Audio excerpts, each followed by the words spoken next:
ఆదరించెను నీ వాక్యము, లేవనెత్తెను నీ హస్తము. ఆదరించెను నీ వాక్యము, లేవనెత్తెను నీ హస్తము. హల్లెలూయా హల్లెలూయా హల్లెలూయా హల్లెలూయా హల్లెలూయా హల్లెలూయా హల్లెలూయా హల్లెలూయా. గాలి సముద్రపు అలలకు నేను కొట్టబడి మెత్తబడి ఉండినప్పుడు, గాలి సముద్రపు అలలకు నేను కొట్టబడి మెత్తబడి ఉండినప్పుడు, ఆదరించెను నీ వాక్యము, లేవనెత్తెను నీ హస్తము. ఆదరించెను నీ వాక్యము, లేవనెత్తెను నీ హస్తము. హల్లెలూయా హల్లెలూయా హల్లెలూయా హల్లెలూయా హల్లెలూయా హల్లెలూయా హల్లెలూయా హల్లెలూయా. శ్రమలలోనే నీకు తోడంటివి, మొర పెట్టగా నా మొర వింటివి.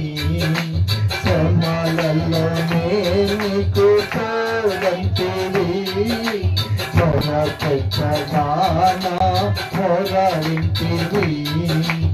ఆదుకుంటివి నన్ను ఆదుకుంటివి, నీ కృపతో నన్ను బ్రోచితివి. ఆదుకుంటివి నన్ను ఆదుకుంటివి, నీ కృపతో నన్ను బ్రోచితివి. హల్లెలూయా హల్లెలూయా హల్లెలూయా హల్లెలూయా హల్లెలూయా హల్లెలూయా హల్లెలూయా హల్లెలూయా. వ్యాధులతో నిన్ను వెదుకునగా, బాధలలో నిన్ను ఆశ్రయించగా, వ్యాధులతో నిన్ను వెదుకునగా, బాధలలో నిన్ను ఆశ్రయించగా, ఆదుకుంటివి నన్ను ఆదుకుంటివి, నీ గాయపు చేతులతో స్వస్థపరచుతివి.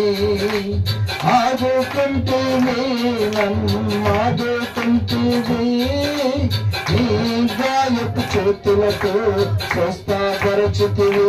పాడతాం. హల్లెలూయా హల్లెలూయా హల్లెలూయా హల్లెలూయా. పాడదాం. హల్లెలూయా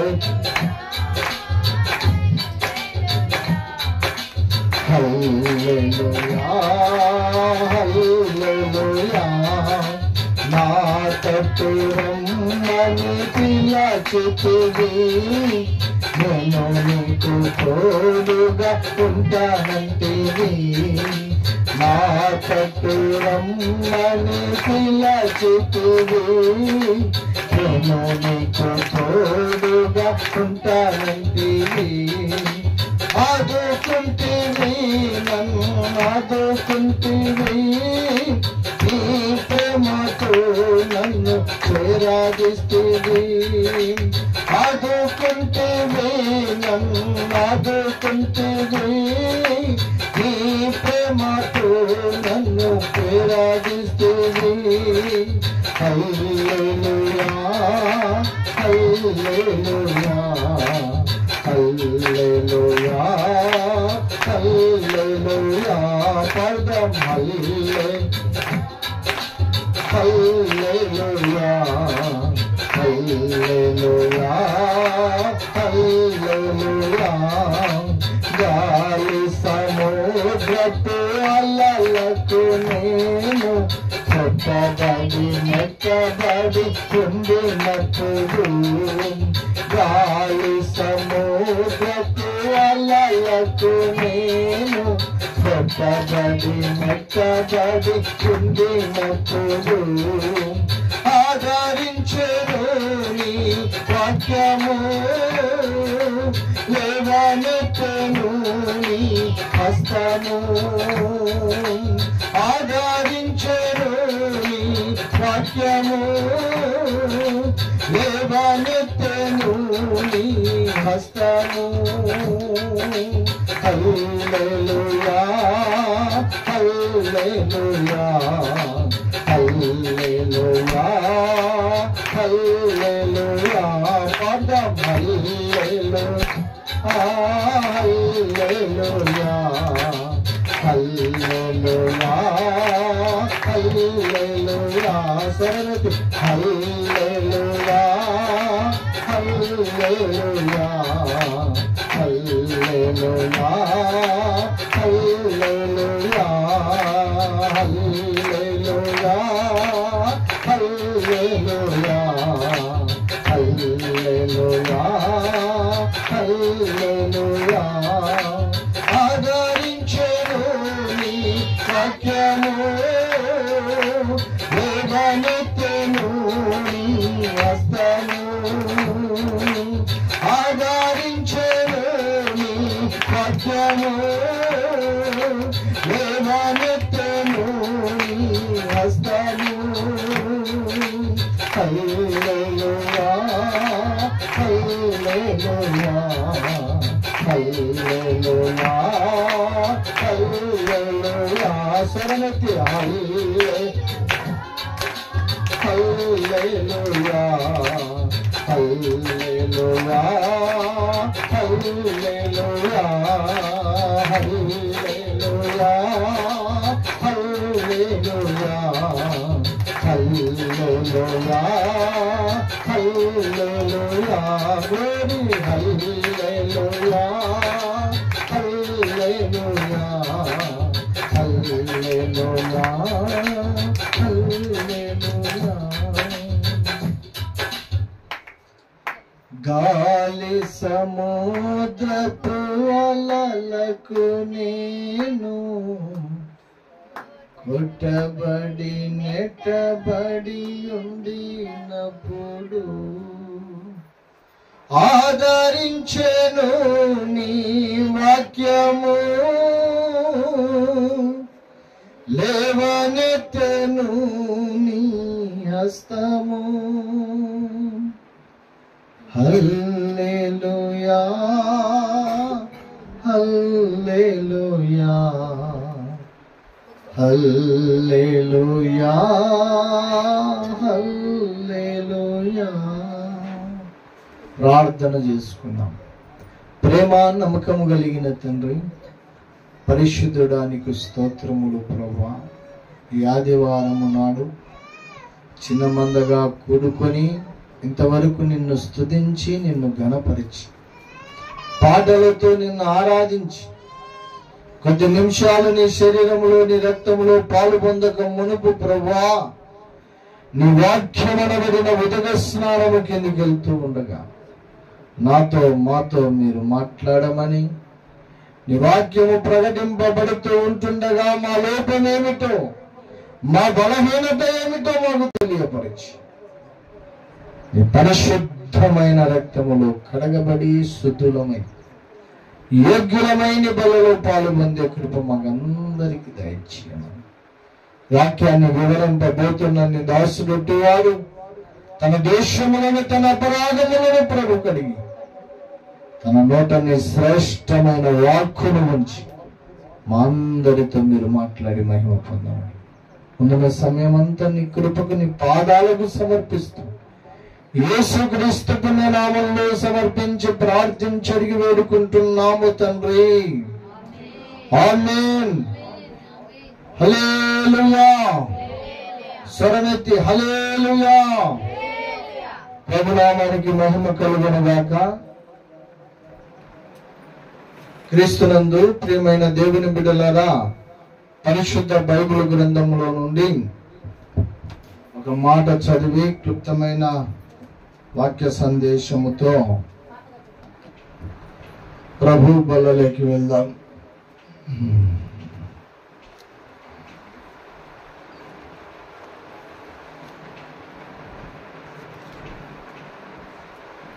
అరవై ఏడవ కీర్తన 2వ వాక్యాన్ని చదువుతున్నాను. జాగ్రత్తగా వినాలని ప్రభుపేట మనవి చేస్తున్నాను. 67వ కీర్తన 2వ వాక్యం. దేవుడు మమ్మును కరుణించి మమ్మును ఆశీర్వదించును గాక. ఆయన తన ముఖకాంతి మా మీద ప్రకాశింపజేయును గాక.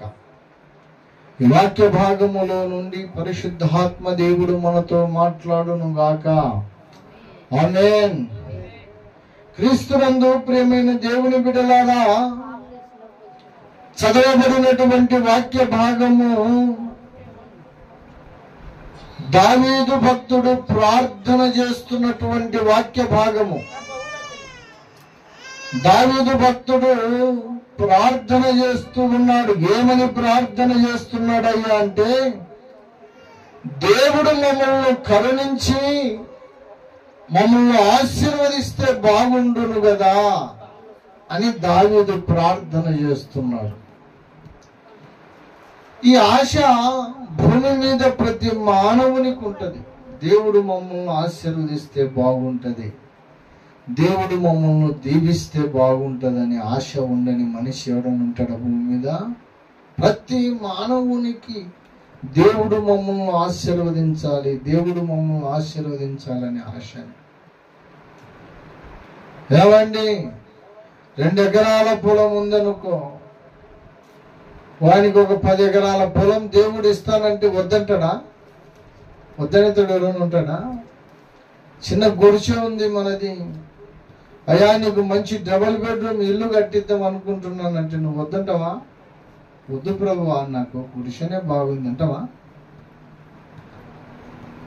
నీ ఇంట్లో అరకొర ధనము కొంచెం ఉంది, రాత్రికి రాత్రి 1 కోటి రూపాయలు కట్టనీకి దొరికిపోతే చిచ్చి మనది కాదు ఇది, డబ్బు మనకు వద్దే వద్దంటావా? అనవు. మానవునికి ఇంకా సంపాదించాలా, ఇంకా సంపాదించాలా, ఇంకా ఎదిగిపోవాలా, ఆస్తులు పెరగాల, ఇల్లులు కట్టుకోవాలా, పొలాలు కొనుక్కోవాలా, మంచి మంచి హోదాలో ఉండాలా, కార్లలో తిరగాలని ఆశ ఉండని మనిషి భూమి మీద ఎవడు ఉండడు. ప్రతి మానవునికి ఆశ ఉంటుంది.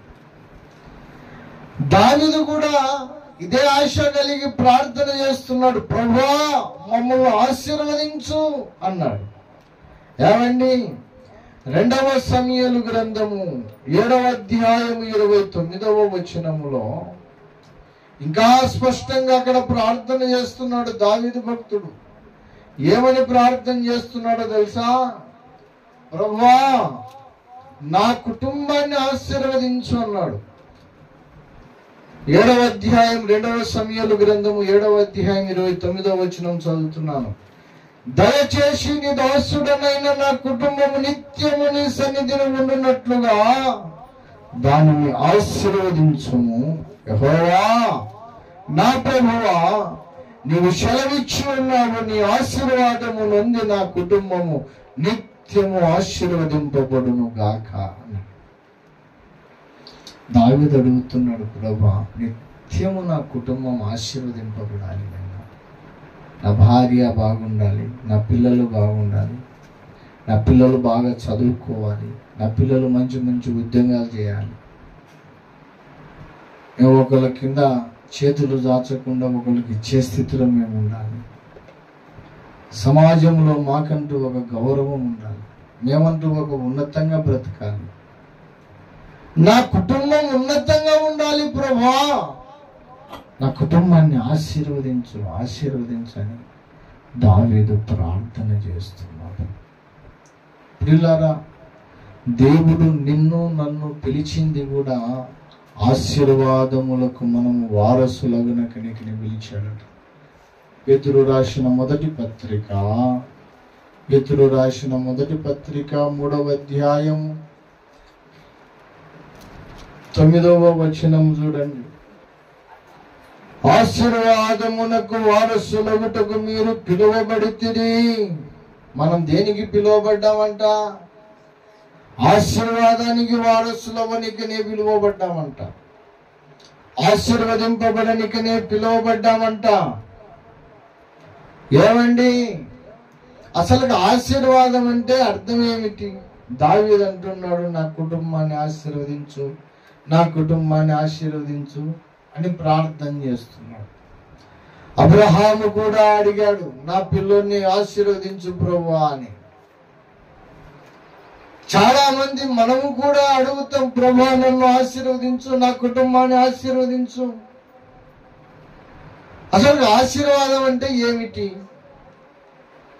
ఎప్పుడైనా ఆలోచన చేశామా? ఆశీర్వాదం అంటే అర్థం ఏంది? ఆశీర్వాదము అంటే లోకం అంటుంది డబ్బు కలిగి ఉండుట ఆశీర్వాదం. అవునా? ఆస్తి అంతస్తులు కలిగి ఉండుట ఆశీర్వాదము అంటుంది లోకం.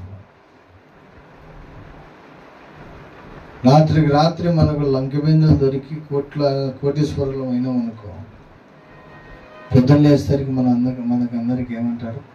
జనాలందరూ మనకేమంటారు? బా, దేవుడు నిన్ను బాగా ఆశీర్వదించినట్లా.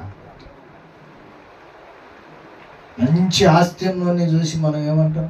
దేవుడు నిన్ను బాగా ఆశీర్వదించాడు. బాగా డబ్బుల్లోని చూసి ఏమంటాం?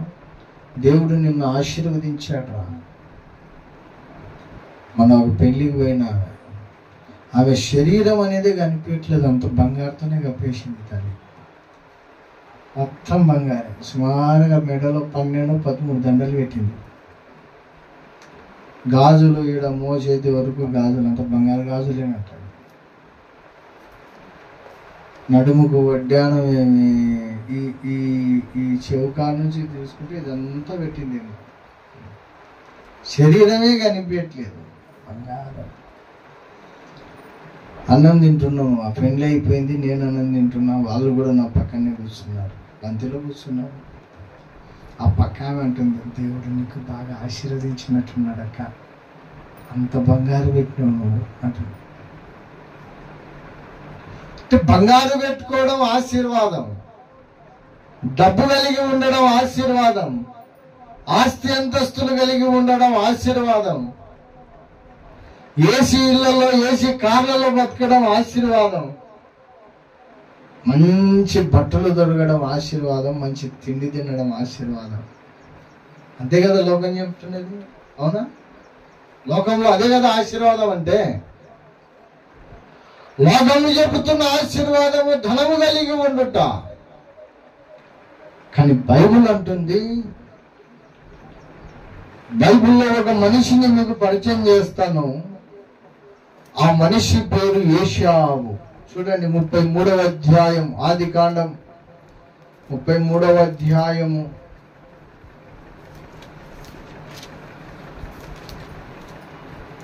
33వ అధ్యాయము.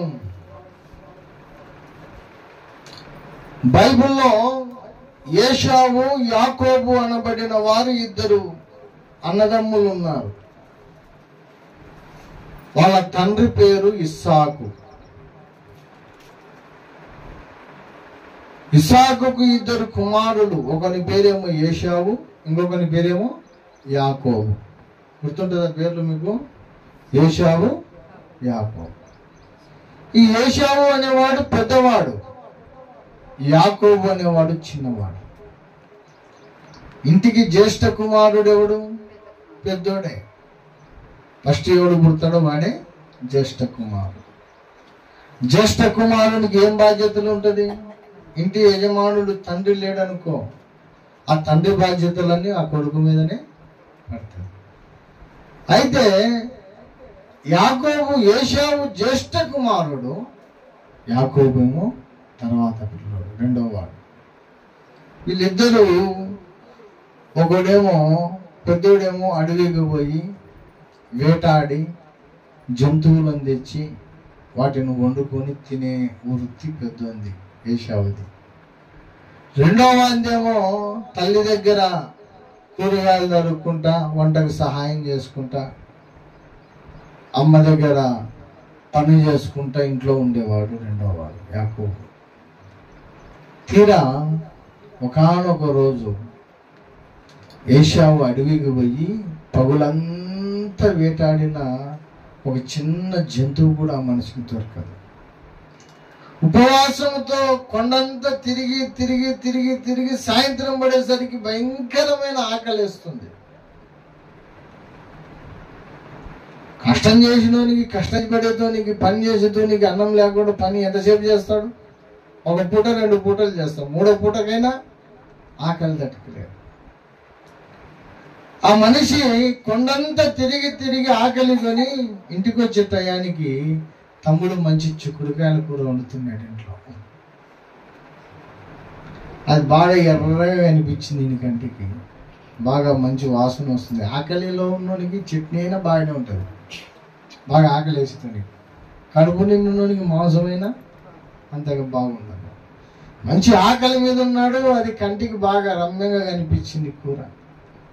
తమ్మునికి పోయి అడుగుతున్నాడు, ఒరే ఆకలి అవుతుందిరా, ఆకలితో చచ్చిపోయేటట్లున్నా, నేను కూర పెట్టరా నందింట్రా అన్నాడు. తమ్ముడు అన్నాడు, ఒరే నేను కూర పెడతా కానీ నాకేమిస్తావు అన్నాడు. సరే నువ్వు అడుగుతున్నావు, నేను వండే కూర నీకు పెడతా, నువ్వు నాకేమిస్తావు? అబ్బా నువ్వు ఏం కావాలో అది కూర ఇచ్చేస్తాను, నేనైతే ఆకలితో చచ్చేటట్టున్నా. ఇప్పుడు నువ్వేం అడిగినా ఇచ్చేస్తా, నీకేం కావాలో అడుగు నేను ఇచ్చేస్తా, నాకైతే కూర పెట్టు కొంచెం. ఏం లేదురా, నీ జ్యేష్ఠత్వము నాకు ఇస్తావా? జ్యేష్ఠత్వము అంటే ఇంటి పెద్దరికం అన్నమాట. మన భాషలో చెప్పాలంటే, బైబిల్ భాషలో చెప్పాలంటే రక్షణ అని అర్థం. ఇంటికి పెద్ద దిక్కు, ఇంటిలో పెత్తనం.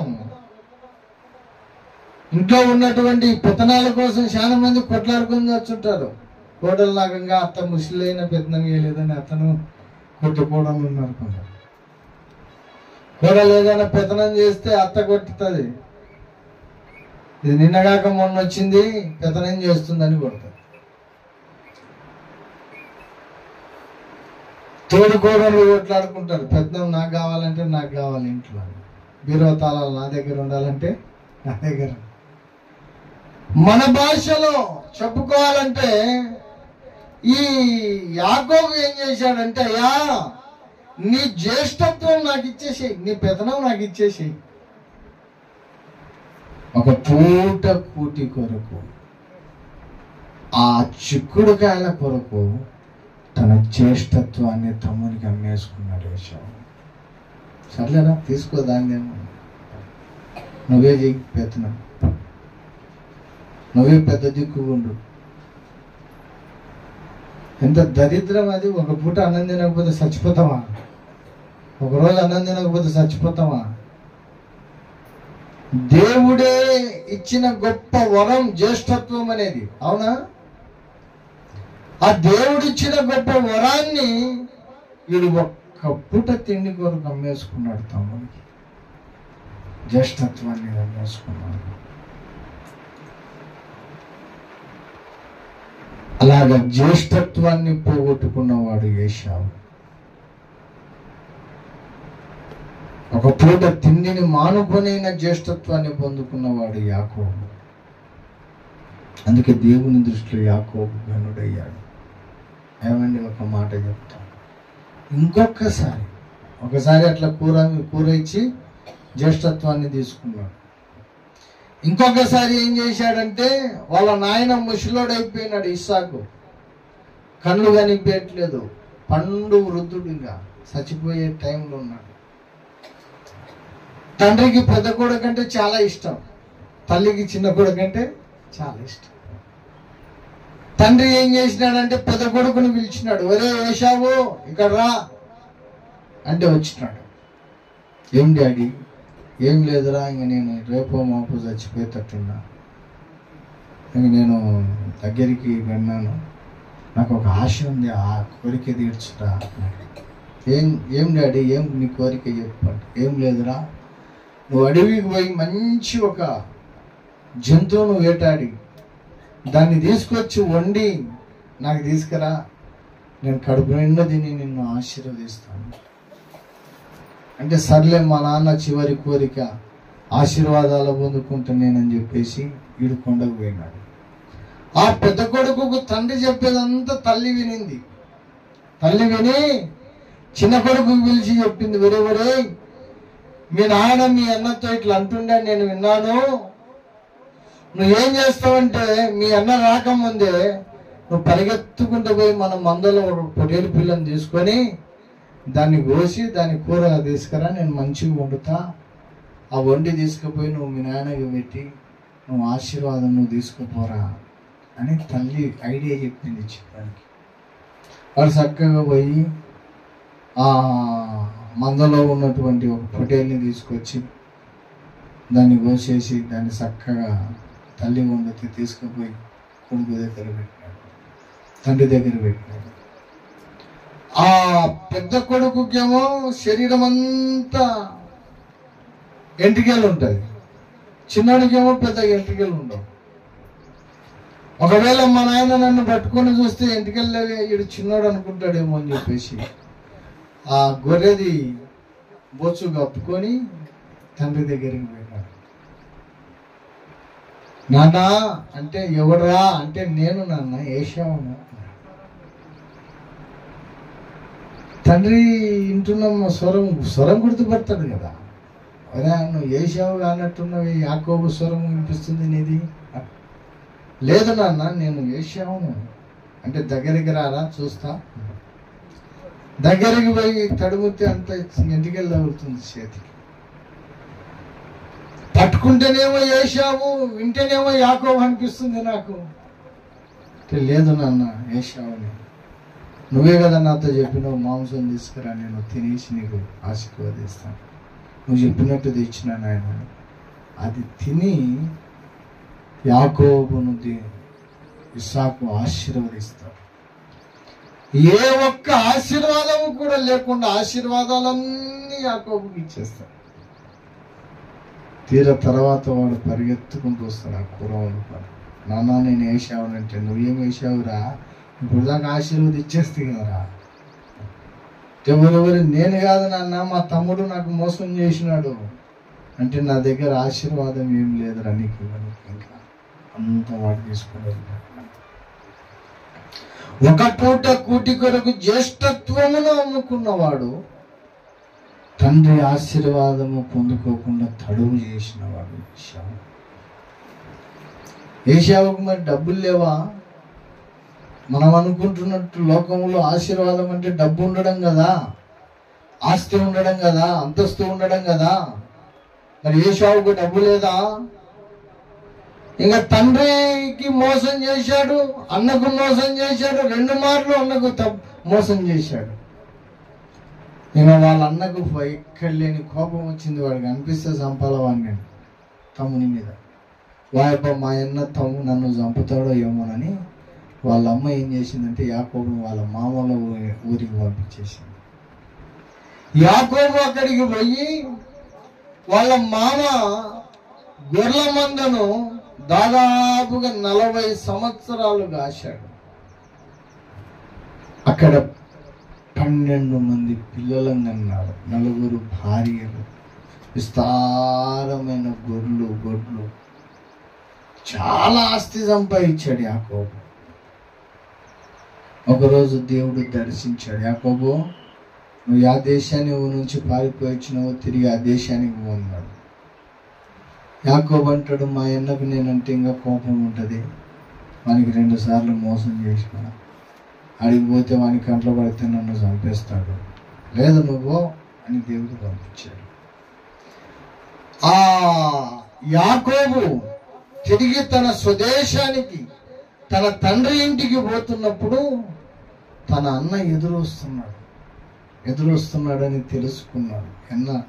నీకు ఎదురొస్తున్నాడంటే వాయబ్బ నన్ను చంపనీకినే వస్తున్నాడా ఎవరు, మా అన్నకి నేను ఎట్లా కూల్ చేయాలా, వాని కోపాన్ని ఎట్లా చల్లార్చాలని ఆలోచన చేసి యాకోబు తన గొర్రెల మందలో కొన్ని గొర్రెలు తీసి, తనకున్న ఆస్తిలో కొంత తీసి కొంత పనివారికి ఇచ్చి ఈయనకంటే ముందు పంపించాడు. ఇవి తీసుకెళ్ళి మీ తమ్ముడు ఇచ్చినాడు, నువ్వు తీసుకోవాలంటని అన్నకి ఇచ్చేసేవాడు. అప్పుడు ఆ అన్న అంటున్నాడు, ఇవి తీసుకోయ్యా మీ తమ్ముడు పంపించినాడంటే ఆ ఏశావు అంటున్న మాట చూడండి, 33వ అధ్యాయం 9వ వచనం. అప్పుడు ఏశావు, సహోదరుడా, నాకు కావలసినంత ఉన్నది, నీది నీవే ఉంచుకోమని చెప్పి. ఏశావుకి ఏముందంట? డబ్బు ఉందంట, ఆస్తి ఉందంట, కావాల్సినంత ఉందంట. అంత ఇంత కాదు. తమ్ముడు అని కోపాన్ని చల్లారుద్దామని కొంచెం ఆస్తి పంపిస్తే ఆస్తి తీసుకోవట్లేదు.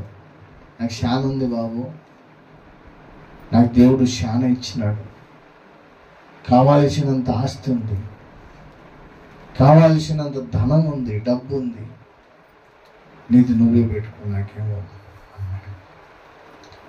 మరి ఏశావుకి ఆస్తి ఉంది, అంతస్తుంది, డబ్బు ఉంది, కానీ ఏశావుకి ఏం లేదు, ఆశీర్వాదము లేదు. చూడండి, హెబ్రీలకు రాసినటువంటి పత్రిక 12వ అధ్యాయము 16వ వాక్యం చదవండి. హెబ్రీ 12:16. ఒక పూట కూటి కొరకు తన జ్యేష్ఠత్వపు హక్కును అమ్మి వేసిన ఏశావు వంటి భ్రష్టుడైనను వ్యభిచారి అయినను ఉండనేమోయని జాగ్రత్తగా చూచుకొనుడి.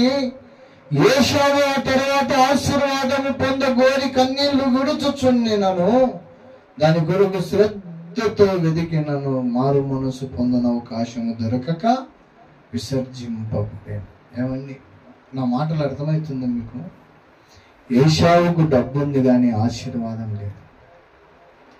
ఏశావుకు ఆస్తి అంతస్తులు ఉంది కానీ ఆశీర్వాదము లేదు. ఏశావు కావాల్సినంత అన్నీ ఉన్నాయి కానీ ఆశీర్వాదం లేదు. మనం అనుకుంటున్నాం డబ్బు ఉండడమే ఆశీర్వాదం అని, ఆస్తి అంతస్తులు కలిగి ఉండడమే ఆశీర్వాదము అని, గొప్ప గొప్ప బేడ మిద్దెలు కట్టుకోవడమే ఆశీర్వాదం అనుకుంటున్నాం మనం. కానీ బైబిల్ అంటుంది డబ్బు కలిగి ఉండడం కాదు బాబు ఆశీర్వాదం అంటే, ఆస్తి అంతస్తులు కలిగి ఉండడం కాదు ఆశీర్వాదం అంటే, ధనరాశుల మీద కూర్చోవడం కాదు ఆశీర్వాదం అంటే. ఆశీర్వాదం అంటే ఇంకొకటి ఏదో ఉంది, ఇంకొకటి ఏదో ఉంది. బైబిల్లో ఇంకొక మనిషి ఉన్నాడు, ఆయన పేరు ఇస్మాయిలు, అబ్రహాము మొదటి కుమారుడు ఇస్మాయిలు. ఇస్మాయిలును దేవుడు తిరస్కరించాడు, ఇస్సాకును దేవుడు ఆశీర్వదించాడు. అయినా ఇస్మాయిలును దేవుడు అన్నాడు, అయ్యా నువ్వు ప్రార్థన చేశావు కాబట్టి వానికి కూడా కావాల్సినంత ఇస్తా, వాని కడుపులో 12 మంది రాజులు పుడతారు అన్నాడు. ఇస్మాయిలుకు ఎంతమంది కొడుకులు పుడతారంట? 12 మంది. ఆ 12 మంది 12 దేశాలకు రాజులు అవుతారంట. వాళ్ళు దేశానికి రాజు కొడుకైనాడు అనుకో, తండ్రికి ఏమైనా తక్కువ ఉంటుందా? నీ కొడుకే ముఖ్యమంత్రి ఉన్నాడు అనుకో, నీకేమైనా తక్కువ ఉంటుందా? ఉత్తమ ముఖ్యమంత్రే. ఉత్తమ ముఖ్యమంత్రి కొడుకు తండ్రికి ఏం కొదువు ఉండకపోతుంది. అలాంటి దేశానికి రాజు. దేశానికి రాజు అంటే అర్థమైందో తెలుసా? దేశానికి ఎవడు ఫస్ట్ అధికారి ఎవరు? ముఖ్యమంత్రి. ముఖ్యమంత్రి కంటే గవర్నర్ పెద్ద, గవర్నర్ కంటే ప్రధానమంత్రి పెద్ద, ప్రధానమంత్రి కంటే రాష్ట్రపతి పెద్ద, ఆ రాష్ట్రపతి దేశానికి రాజు. అలాంటి రాష్ట్రపతులు, అలాంటి రాజులంట ఈయన కడుపులో 12 మంది పుడతారంట. 12 కొడుకులు, 12 దేశాలకు రాజులు. ఈ తండ్రికి ఏమైనా తక్కువ ఉంటుందా? వీడు చేస్తే బంగారుతోనే గుడిసొచ్చింది. అవునా కాదంటనా? గుడిసొచ్చు. డబ్బు తిని అడిగేదే ఇంటే డబ్బు తినే బతుకొచ్చాడు. అంత ధనవంతుడు, అంత ఉన్నతమైన వాడు, కానీ దేవుని ఆశీర్వాదం లేదు. ధనం ఉంది కానీ ఆశీర్వాదం లేదు. ఆస్తి అంతస్తులు ఉన్నాయి కానీ ఆశీర్వాదం లేదు. 12 మంది రాజులు అయిన కొడుకులు అయినప్పటికీ నీకు ఆశీర్వాదం లేదు. మనం అనుకుంటున్నాం డబ్బు కలిగి ఉండుట ఆశీర్వాదం అని, ఆస్తి అంతస్తులు కలిగి ఉండుట ఆశీర్వాదం అని, మంచి బట్ట దొరకడము, మంచి తిండి దొరకడము, తినడము ఆశీర్వాదం అనుకుంటున్నాం. ఏసీ ఇళ్లలో, ఏసీ కార్లలో తిరగడం ఆశీర్వాదం అనుకుంటున్నాం. అని బైబిల్ అంటుంది అది కాదు బాబు ఆశీర్వాదం అంటే. మరి ఆశీర్వాదం అంటే ఏమిటి?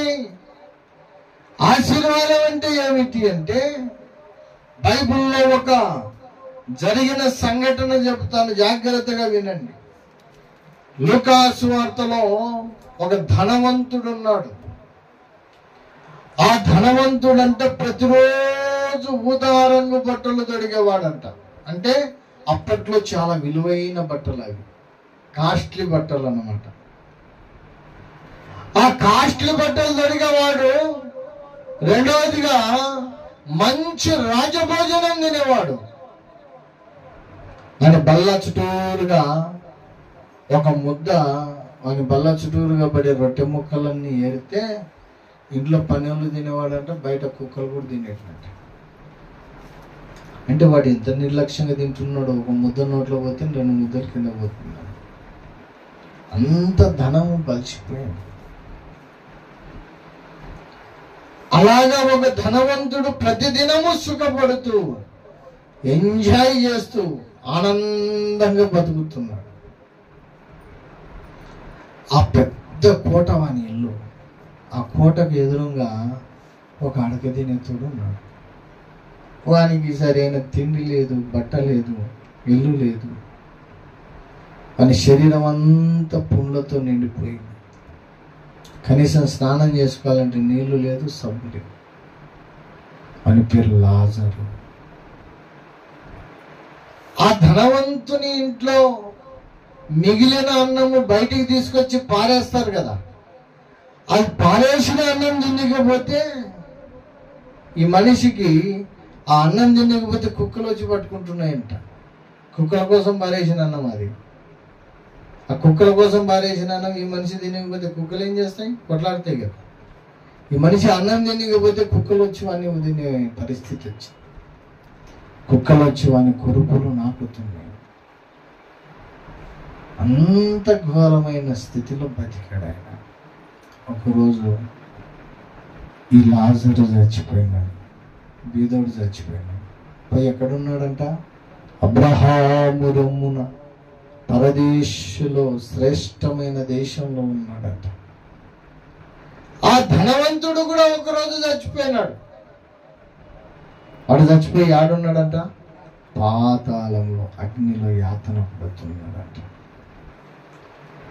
ఆ పాతాళంలో ఉన్న ధనవంతుడు ఆ పరదేశంలో ఉన్న లాజరును చూస్తున్నాడు. ఆ మంట తట్టుకలేక, ఆ బాధ తట్టుకలేక, ఆ కష్టం తట్టుకలేక అబ్రహాము పిలుస్తున్నాడు, తండ్రి అయిన అబ్రహామా, అయ్యా ఈ నరక యాతన పడుతున్న ఈ అగ్నిలో గొంతు ఎండకపోతుంది, మంట తట్టుకలేకపోతున్నా, కనీసం లాజర్ను పంపించి చిటిక నీళ్ళతో ముంచి ఒక్క సుక్క నీళ్ళు నా గొంతులో పోయిందని చెప్పు అంట. అబ్రహాం అన్నాడయ్యా, నువ్వు బతికిన దినములన్నీ కూడా దేవుణ్ణి చూడకుండా, దేవుడు అనేది గుర్తుకు రాలేదు. దేవుడు అనేది గుర్తుకు రాకుండా విచ్చలవిడిగా బ్రతికావు, సుఖభోగాలు అనుభవించావు. ఏ తప్పు చేసినా ఎవడు చెప్పతోడు లేడు. ధనవంతుడు తప్పు చేసినా మంచిదే, లేనోడు ఏం మంచి చేసినా తప్పే. వాడిని ఎంతమంది పోగిన్నారో, పనికి మాల పనులు చేసినప్పుడు బా సార్ భలే చేసి తెలుసు సార్ అని. వాడు బ్రతికిన దినములన్నీ సుఖముగా నువ్వు బ్రతికితివి, దేవుడు నీకు కనపడలేదు.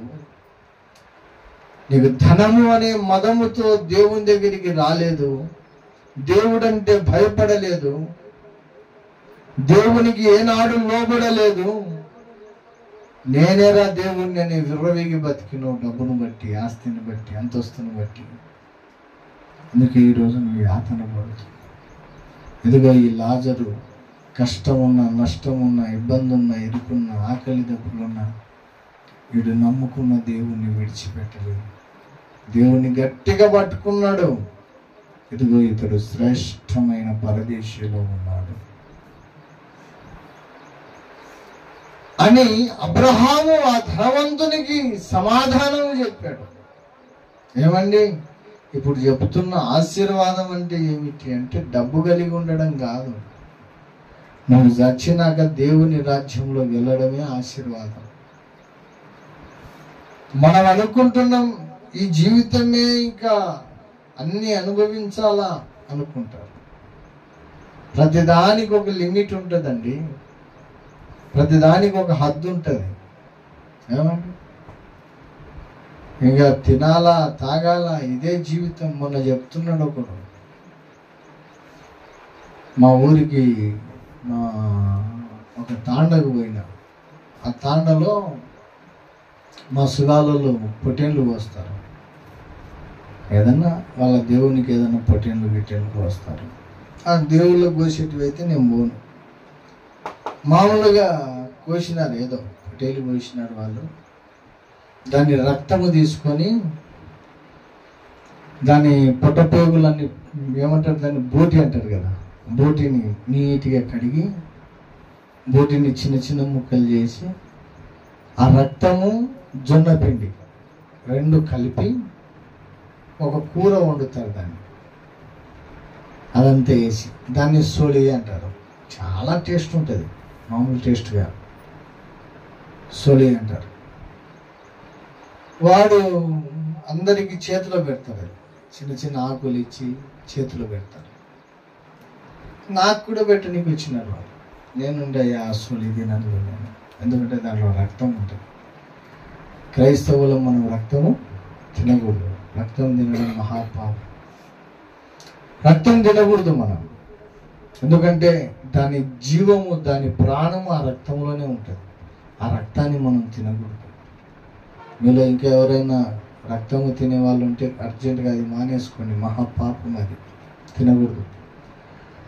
ఆ సొలి పెట్టడానికి వస్తే నేను తినలేయా, ఎందుకంటే దాంట్లో రక్తం ఉంటుంది అంటే వాడు అంటాడు కదా, ఓరే ఇంకా ఇప్పుడు తినకపోతే ఎప్పుడు తింటావురా నువ్వు అంటున్నాడు. ఇప్పుడు అనుభవించకపోతే ఎప్పుడు అనుభవిస్తావు? ఇప్పుడే తినడము, త్రాగడము, అంత సుఖమంతా ఇక్కడనే పడిపోవాలంట. నేనంటే ఈడేముందిరా, సచినాకు ఉందిరా అసలైన జీవితము. ఈడేముంది, మహా అంటే ఒక 100 సంవత్సరాలు బతుకుతావు. ఈడ కన్ను మూసినాక కన్ను తెరిచే స్థలం ఒకటి ఉంటుంది, మళ్ళా ఆడ ఉంటుంది అసలైన జీవితం. ఆడ 1 సంవత్సరం 2 సంవత్సరాలు 100 సంవత్సరాలు 2 సంవత్సరాలు కాదు, యుగ యుగాలు యుగ యుగాలు యుగ యుగాలు జీవించాలట. ఈ 100 సంవత్సరాలు నువ్వు నిష్ట కలిగి బ్రతుకుతే, ఈ 100 సంవత్సరాలు నీ జీవితాన్ని నువ్వు సరి చేసుకుని జీవిస్తే అక్కడ యుగ యుగాలు మంచి స్థలంలో ఉంటావు, ఆనందకరమైన స్థలంలో ఉంటావు. ఈడ విచ్చలవిడి జీవితము, దేవుని భయము లేని బ్రతుకు బతికావనుకో, తీసుకెళ్ళి ఆ ధనవంతుడు పడిన స్థలంలో దేవుడు వారేస్తే అంతే కదా. యుగ యుగాలు యుగ యుగాలు యుగ యుగాలు ఏడ్చిన, లభోదిభోమని కొట్టుకున్న మంట నుండి నిన్ను తప్పించినాడు లేడు. ఏమండి, ఆశీర్వాదము అంటే డబ్బు కలిగి ఉండడం కాదు. లోకంలో డబ్బు ఉండాలా, అంత కొంత సంపాదించుకోవాలా, నీ భార్య పిల్లలను ఉన్నతంగా సాక్కోవాలా, అది వద్దని లేదు. నేను పని చేసుకో, చక్కగా 4 రూపాయలు సంపాదించుకో, నీ భార్య పిల్లలను, భర్త పిల్లలను సాక్కో, పిల్లలకు మంచి చదువు చెప్పించుకో, పిల్లలకు మంచి ఉద్యోగం తెప్పించుకో. నీ ఇంట్లో నువ్వు ఒకళ్ళకి అడగకుండా, ఒకరి కింద చేయి చాచకుండా ఉన్నతంగా బతుకు, తప్పులేదు. అదే కాదు ఆశీర్వాదం అంటే. మంచి భక్తి చేసి పరలోకము చేరడమే అసలు చేసిన ఆశీర్వాదం. ఆస్తి అంతస్తు నీకు ఏమి పరలోకం చేర్చవు. ధనవంతుడు, కోటీశ్వరుడు, అసలు ధనవంతుడు అనే పేరు ఎందుకు వచ్చింది? ఆ ఊర్లో ఇంకా వానికంటే ధనవంతుడు లేడన్నమాట. అందుకే వానికి ధనవంతుడు అనే పేరు వచ్చింది. వాని ధనము వానికి పరలోకం ఇచ్చిందా? వాని ఆస్తి అంతస్తు వానికి పరలోకం ఇచ్చిందా? నరకంలో యాతన పడుతున్నాడు. నేను అంటానయ్యా, ఆ నరకాన్ని పోయినవంటే నీకు ఇక్కడ ఏమున్నా దరిద్రమే. అది ఆ నరకాన్ని పోగొట్టుకున్నావంటే ఇక్కడ ఏం లేకపోయినా నువ్వు ధన్యుడు. డబ్బు ఉండొచ్చు, ఉండకపోవచ్చు. డబ్బు శాశ్వతమేం కాదు. డబ్బు అనేది ఈరోజు నీ దగ్గర ఉంటుంది, రేపు నా దగ్గర ఉంటుంది. అది ఒకళ్ళ దగ్గర ఉండి స్థిరంగా ఉండేది కాదు. డబ్బు ఒక పక్షి లాంటిది. ఈరోజు బాగున్నాడు, రేపు బీదోడు అయిపోవచ్చు. ఈరోజు బీదోడుగా ఉన్నాడు, రేపు బాగా అయిపోవచ్చు, ధనవంతుడు అయిపోవచ్చు. ధనము శాశ్వతము కాదు. ఆ ధనమును బట్టి నువ్వు ఆశీర్వదింపబడినట్టు కాదు. ఆస్తి అంతస్తులు శాశ్వతం కాదు. దాన్ని బట్టి నువ్వు ఆశీర్వదింపబడినట్టు కాదు. నిజముగా యేసును నమ్ముకొని యేసు కొరకు ప్రాణ సహితము సమర్పించి బ్రతకగలిగిన వాడు, నిజమైన క్రైస్తవుడుగా బ్రతికినవాడు, ఆశీర్వదింపబడినవాడు. ఏమండి, ఎన్నో సంవత్సరాల నుండి చర్చికి పోతున్నాం, మనకి ఇంకా 3 నమ్మకాలు రావలేదు. ఎన్నో సంవత్సరాల నుంచి చర్చిలోకి పోతున్నాం. యేసు ఒక్కడే దేవుడు అనే సంగతి ఇంకా నీకు తెలియదు. ఎంత దరిద్రం అది, ఎంత దౌర్భాగ్యం అది. మనం ఒక ఆయన అంటున్నాడు, ఒరే నువ్వు క్రైస్తవుడి కదా, స్టేటస్లో ఏమి పెడతావు అంటే, అంత దేవుడు ఒక్కటే కదా సార్ అంటున్నాడు. వానికి ఏడా సిగ్గులేదు. క్రైస్తవుడేనా?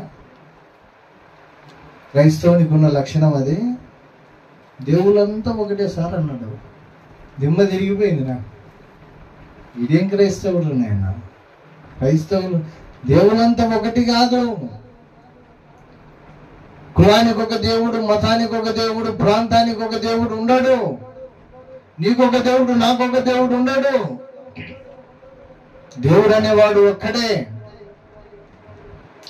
ఆ ఒక్కడు ఎవడయ్యా అంటే, నీ కొరకు నా కొరకు బలి అయిపోయి రక్తము కార్చిన యేసు ప్రభువా ఒక్క దేవుడు. ఆయన తప్ప వేరే దేవుడు లేడు. 10 ఆజ్ఞలలో మొట్టమొదటి ఆజ్ఞ ఏంటి? ఫస్ట్ ఆజ్ఞ ఏంటి? నా తప్ప వేరొక దేవుడు నీకు ఉండకూడదు.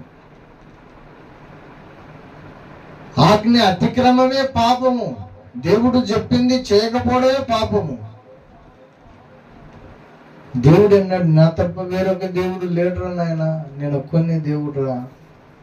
సాతానుగాడు వాళ్ళందరినీ పుట్టించి గందరగోళం చేసేసాడు. బాబు, నువ్వు వాళ్ళని నమ్మి నరకానికి పోవద్దు నాయన. యేసుప్రభు నమ్ముకొని నీ పాపాలన్నీ కడిగి వేసుకొని పరలోకం చేరమని బైబిల్ పాస్టర్లందరూ అంత లబోదిబో కొట్టుకుంటుంటే, వీడు ఇన్ని సంవత్సరాల నుండి చర్చిపోయి దేవుళ్ళంతా ఒకటంటే నీ నెత్తికేసి కొట్టుకొని చెప్పు, యారాయి తీసుకొని నెత్తి కొట్టుకొని చెప్పు. ఎంత ఘోరము, ఎంత భయంకరము. ఇంకా మార్పు చెందకపోతే సమయం చాలా దగ్గర పడింది. బైబిల్లో చెప్పిన ప్రవచనాలన్నీ నెరవేర్చబడుతుంది. నిన్ననే ఒకటి స్టేటస్లో చూసినాను. ఎర్రని పెయ్య ఆ ఇశ్రాయేలులలో వధింపబడింది అని ప్రచారం చేశారు. ఎర్రని పెయ్య వధింపబడలేదు. ఇంకా ఆ ఎర్రని పెయ్యకు అక్కడక్కడ నల్ల ఇంటికలు ఉన్నాయంట. అందుకని దాన్ని ఏమంటే వధిస్తే ఎలా వధించాలి, ఎలా బలి అర్పించాలని దీన్ని అర్పించారంట. అంతే. ఇంకా ఎర్రని పెయ్య అలాగే ఉంది. ఎర్రని పెయ్య అంటే ఆవు దూడ.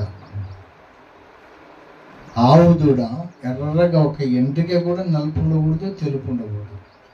దాని కొమ్ములు, దాని తల, దాని మొత్తం పాడ్డం మొత్తం కూడా ఎర్రగా ఉండాలన్నమాట.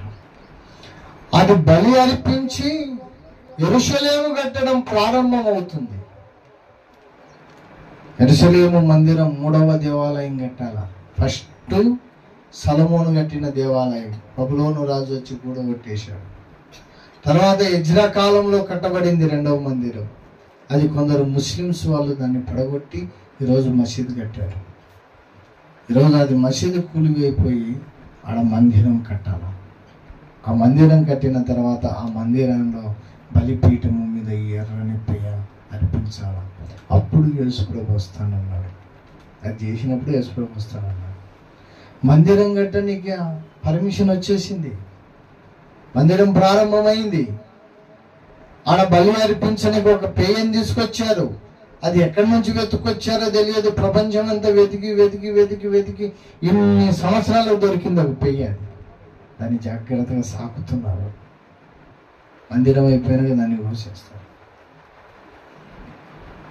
అది కొయ్యబడిందంటే ఇంకా యేసు ప్రభు వచ్చినట్టే, దగ్గర పడినట్టే. మనమేమో ఇంకా నిద్రపోతున్నాం, ఇంకానేమో నామకార్థంగా బతుకుతున్నాం. ఇంకా ఎవడు ఆడ సోది చెప్తాడంటే ఆడికి పోతున్నాం, వీడు సోది చెప్తాడంటే ఈడికి పోతున్నాం. ఎంత దరిద్రం అది క్రైస్తవులు. అతి ముఖ్యమైనది మీరు మీ చెయ్యి చూపకూడదు తెలుసా? బైబిల్ చెప్తుంది, ఏం చెప్పట్లేదు. మీ చెయ్యి ఇతరులకు చూపకూడదు. ఎందుకో తెలుసా? వాడు నీ సోది చెప్తా, నీ జీవితం చెప్తా, నీ జాతకం చెప్తా అంటే అది మహాపాపం. ఎందుకంటే ఒక మనిషి జాతకం ఇంకొక మనిషికే, దేవునికే తప్ప ఏ మనిషికి తెలియదు. దేవుడు చెప్పాడు మీరు సోదగానుల దగ్గరికి వెళ్ళొద్దని. అది పాపం. ఆయనకు దేవుడు వస్తున్నాడు, ఈయనకు దేవుడు వస్తున్నాడు. ఆయన చెప్తాడు, ఈయన ఓవర్నైనా వాడిని బతుకు తెలియకైనా వాడు ఇట్లా అయినారు రా. నీకెక్కడి నుంచి చెప్తావు? పోయిన వారమే కదా చెప్పింది. ఒక ఆయన మా ఇంటికి చిలుక ప్రశ్న చెప్పి నీకు వస్తే మా నాయన చెప్పించుకోరా 5 రూపాయలు లేదా నేను ఇచ్చా చెప్పించుకో అంటే నేను అడిగిన నాయన ఏం చెప్తావు నువ్వు? నీ జాతకం చెప్తా, ముందు ముందు నువ్వు ఎట్లా బతకాలో చెప్తా, ముందు ముందు నీకు డబ్బులు ఏడొస్తుందో చెప్తా, ముందు ముందు నువ్వు ఏ ఉద్యోగం చేస్తావో చెప్తా, ముందు ముందు నీకు ఎంతమంది భార్యలు ఉంటారో చెప్తా. నాకు 3 భార్యలు అన్నాడు వాడు. మరి నాకు ఒక భార్య ఉంది, ఇంకా 2 భార్యలు కాడి నుంచి వస్తుంది.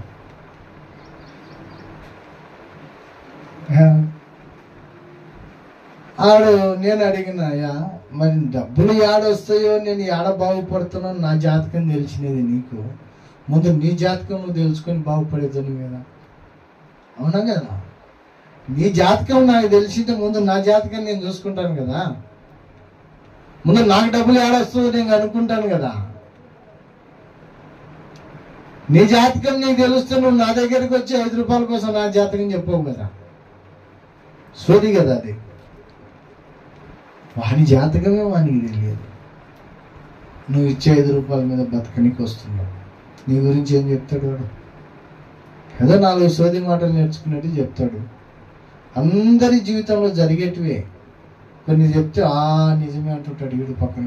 నిజమే, కరెక్ట్ చెప్తాడు. కరెక్ట్ ఏం లేదు, నేను అందరి జీవితాల్లో జరిగేటివే. అలాంటి సోదిలు చెప్పించుకోకూడదు. ఆడ ఈడ ఇంకా మీరు మార్పు చెంది కొంచెం నమ్మకంగా ప్రభు కొరకు బ్రతకడం నేర్చుకోండి. సమయము దగ్గర పడుతుంది.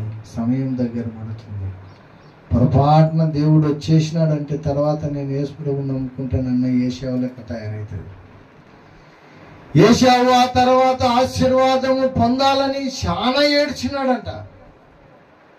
అయ్యో అవివేకినై పోగొట్టుకుంటేనే ఆశీర్వాదం కావాలని ప్రతిరోజు ఏడ్చాడంట. అవకాశం దొరకలేదు. యేసుప్రభు రాకముందే మనం మార్పు చెందాలా. యేసుప్రభు రాకముందే మన జీవితాన్ని మార్చుకోవాలా. ఇంకా ఈ మూఢనమ్మకాలు పోవాలా. ఈ అందరూ దేవుళ్ళని భ్రమ నుండి బయటపడాలా. యేసే దేవుడని నువ్వు తెలుసుకోవాలా.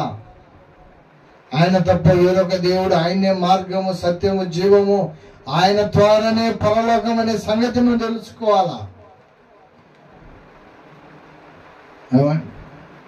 మీరు పుట్టుక నుండి క్రైస్తవులు, అన్ని చోట్ల తిరుగుతున్నారు. మేము మధ్యలో యేసుప్రభుని నమ్ముకున్నాను. వాడు పొటేలు కాదు, ₹1,00,00,000 ఆడ పెడతానన్నా వాని దగ్గర పోతానా నేను. మా నాయన చెప్పాడు, మా బంధువు చెప్పాడు, ఒరేయ్ మా కూర తింటే నీకు ₹1,00,000 స్పాట్ ఇస్తా చూడ. ₹1,00,000 కాదురా, నువ్వు ₹1,00,00,000 కట్టాడబెట్టినే నేను తిన్నా నీ కూర. నువ్వు ₹1,00,00,000 కట్టాడబెట్టినే నీ దేవుని దగ్గర వచ్చి కూర్చొని నేను.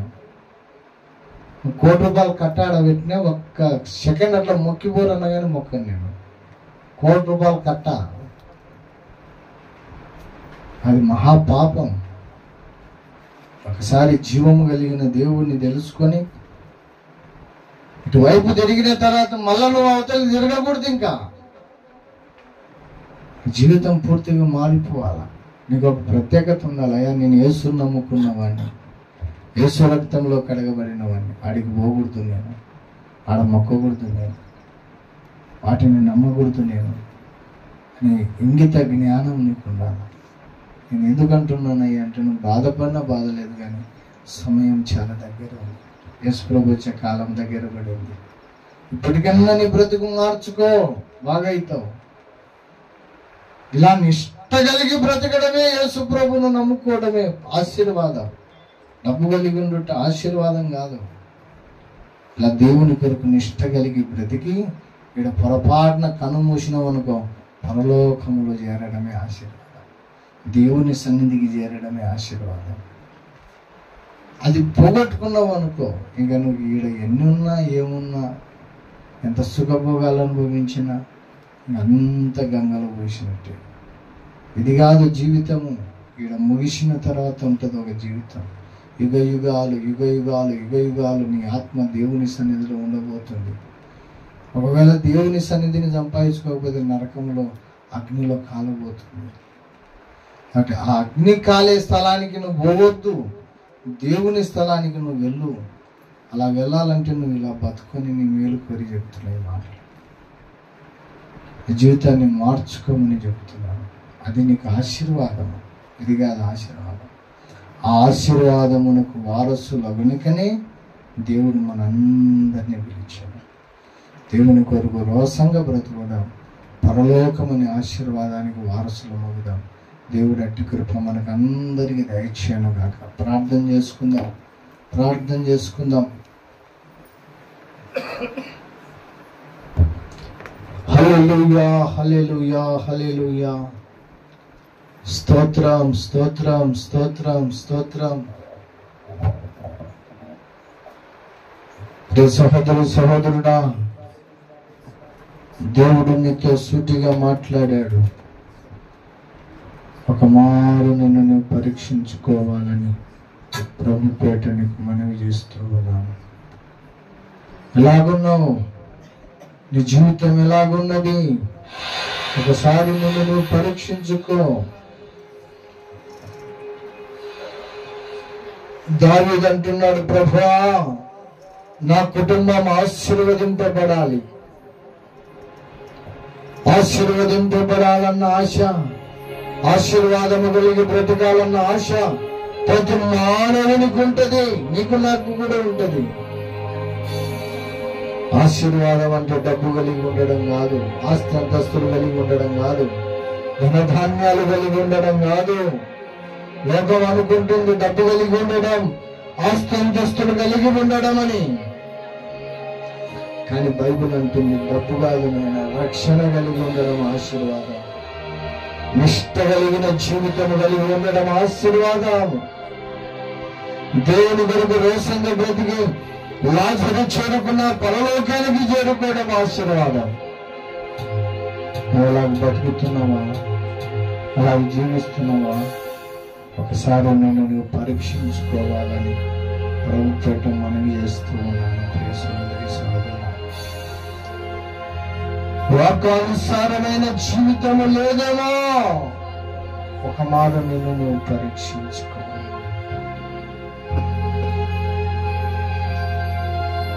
హల్లెలూయా. ప్రభువా మాతో మాట్లాడినందుకు మమ్మల్ని దర్శించినందుకు స్తోత్రాలు తండ్రి. మా లోపమేమిటో మా బలహీనత ఏమిటో మాకు తెలియపరిచినందుకు నీకు వందనాలు ప్రభువా. హల్లెలూయా, హల్లెలూయా. ఓ సహోదరి సహోదరుడా, వాక్యానుసారమైన జీవితము లేదేమో, ఒక మారు మనల్ని మనం పరీక్షించుకుందాం, ప్రభు రక్తంలో కడగబడదాం. హల్లెలూయా.